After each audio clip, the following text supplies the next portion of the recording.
నమస్తే మేడం. మా అహింస మెడిటేషన్ ఛానల్‌కి వచ్చినందుకు మీకు ధన్యవాదాలు. ముందుగా మీ పేరు, మీరు ఎక్కడి నుంచి వచ్చారో తెలియజేయండి అమ్మా. మా పేగేరండి. నా పేరు అన్నవరం అండి. సో, మీకు ముందుగా ధ్యాన పరిచయం ఎలా జరిగింది? ఎన్ని సంవత్సరాలు ధ్యానం 10 చేస్తున్నారు? సంవత్సరాలు అయిందండి. మేము గురుబొమ్మలండి నేను. చేసారండి మా గురువుగారు ఏలూరండి. నన్నునండి మా పాపమ్మ గారు అని పెద్ద ఆవిడ ఉండేవారండి. ఆవిడ నన్ను చేశారండి గురుబొమ్మని. పూజలు చేసేవాడు అండి. వీళ్ళందరూ వచ్చేవారండి. చేస్తా ఉండగా పూజలు చేసిన గట్లోనే అన్నీ ఎత్తేసి కాళ్ళ కలిపేసేవారు. తుప్పుతుండేది కదండి. అలాగే చేస్తా ఉన్నామండి. 9 సంవత్సరాలు చేసేవాడి. చేసాక అప్పుడు మన పత్రిజీ గారు వచ్చేవారటండి. వెళ్ళేవారు. నేను అసలు బయటకు వచ్చేదాన్ని కదండి. మా వారు కాలం చేశారు.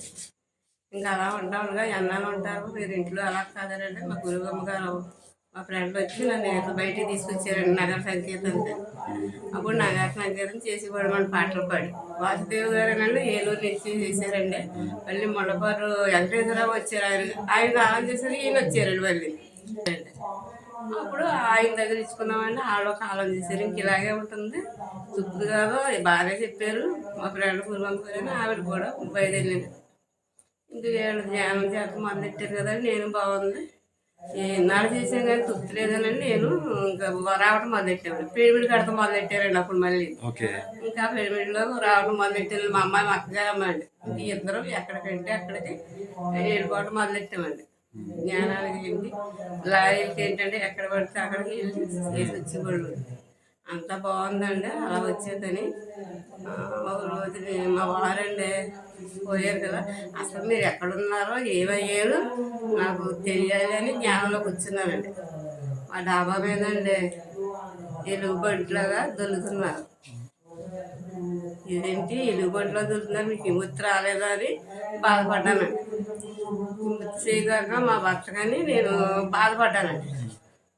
అది గుర్తుకొచ్చిందండి. మేము తట్టపత్రరావు క్లాస్కి వెళ్ళామండి. మా అమ్మాయి నేను 3 రోజుల క్లాస్కి వెళ్తుల్లో కానీ 3 గంటలు కూర్చోబెట్టారండి. కూర్చోబెడుతున్నది నా ఆత్మ పైకి వెళ్ళిపోయిందండి. నాకేం తెలియటం లేదండి. వెళ్ళిపోయి తిరుగుతుంది.